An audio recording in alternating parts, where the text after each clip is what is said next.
Programa TPM. Oferecimento Fisioforma, estética de resultados. Vivenda do Brasil, cosméticos inteligentes. A partir de agora nós vamos falar aqui no TPM o crescimento da construção civil e as consequências no setor imobiliário. Fique ligado.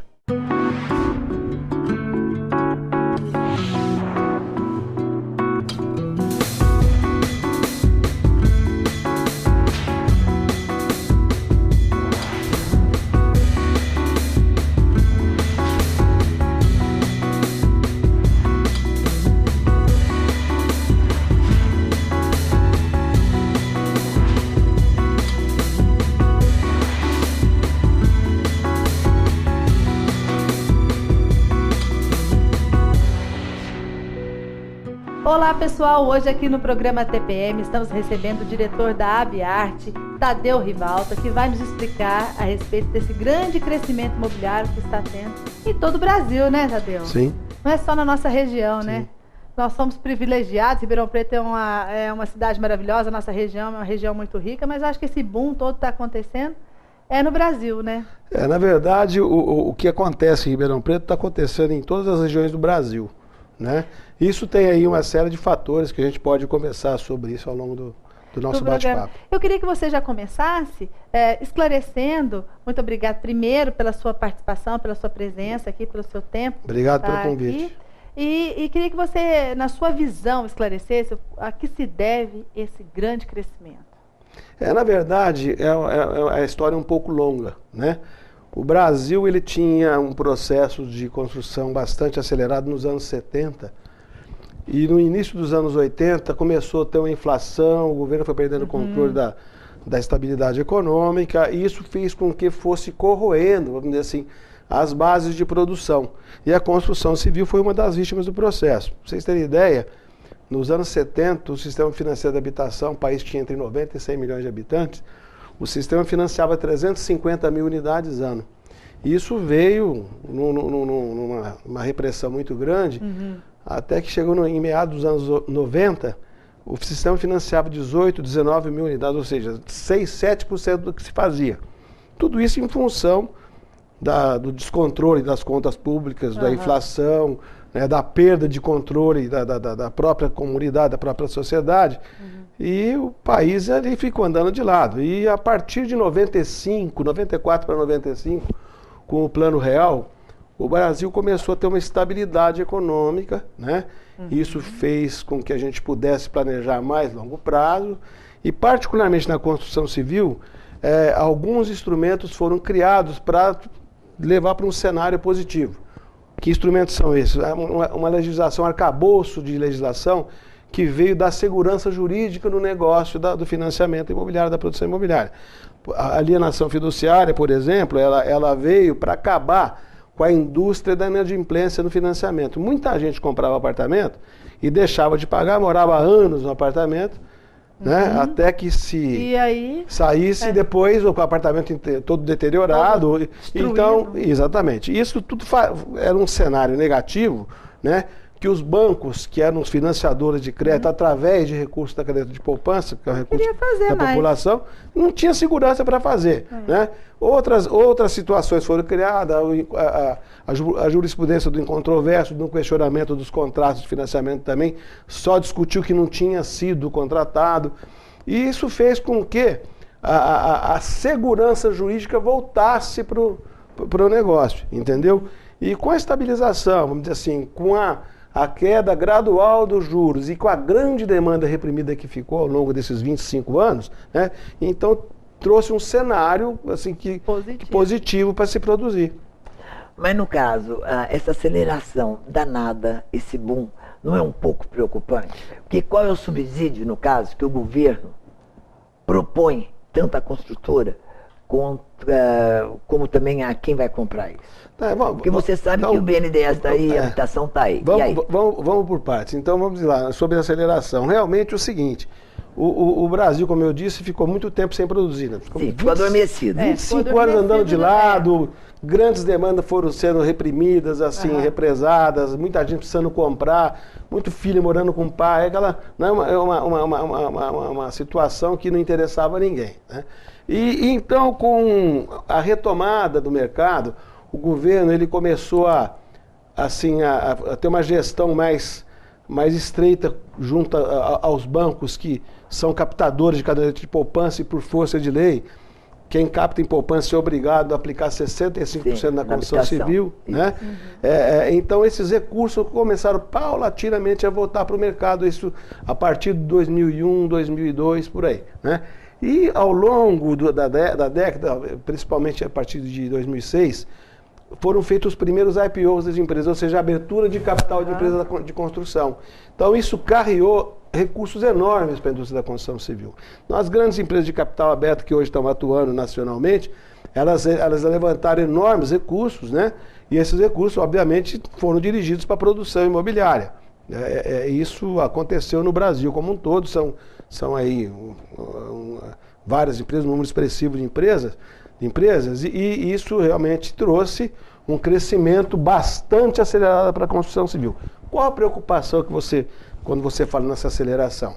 Nos preocupa, por exemplo, vamos dizer assim, a falta de mão de obra qualificada para atender toda essa demanda que está sendo produzida de uma vez. Né? Isso é um problema, realmente. Na nossa empresa, por exemplo, nós temos um programa de treinamento, né, dentro do nosso programa de qualidade, para capacitar a mão de obra, mas isso demanda tempo, demanda uma série de situações. Né?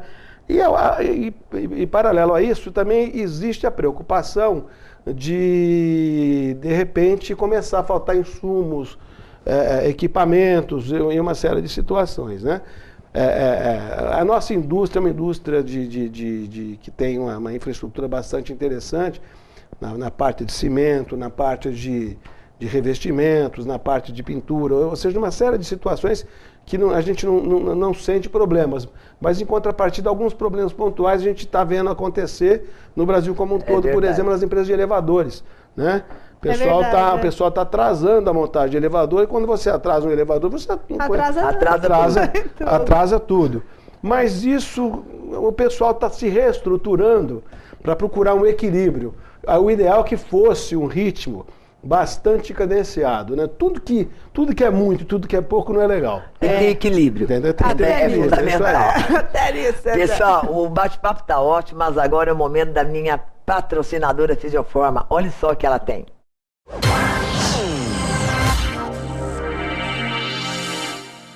Não espere o verão chegar para começar a se cuidar, hein? É essencial que você fique linda em todas as estações do ano. Agora, tantos feriados aí, você tem que começar sim seu tratamento corporal na Fisioforma. Por exemplo, você pode amenizar a gordura localizada. Já na primeira sessão, você consegue reduzir de 2 a 4 centímetros. Tecnologia europeia à sua disposição. E tem muitos outros aparelhos. No caso da celulite, por exemplo, você consegue amenizar o seu quadro de celulite em até 80%. Isso mesmo, nenhum procedimento é invasivo. Você pode fazer com total segurança, com muita qualidade, que você vai obter ótimos resultados, como nessas fotos de antes e depois que você está vendo. Então já sabe, Fisioforma é estética de resultados. E aproveita, tira um tempinho nessa correria do seu dia a dia para você relaxar um pouco. É essencial para a sua qualidade de vida e autoestima. Agende sua consulta.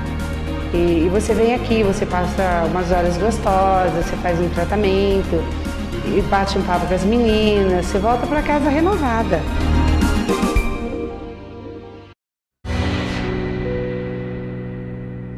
De volta dos nossos comerciais, estamos recebendo hoje o presidente da Abiarte, Tadeu Rivalta, que está nos esclarecendo a respeito do grande crescimento imobiliário e da construção civil. Mas eu queria te perguntar o seguinte, você, como um expert, uma grande construtora aí que vocês têm, vocês não acham que nós não corremos o risco, Brasil, em relação de ter uma crise tanto quanto a dos Estados Unidos do ano passado, retrasado? Não, olha, a crise nos Estados Unidos é uma crise de natureza completamente diferente do comportamento do mercado brasileiro.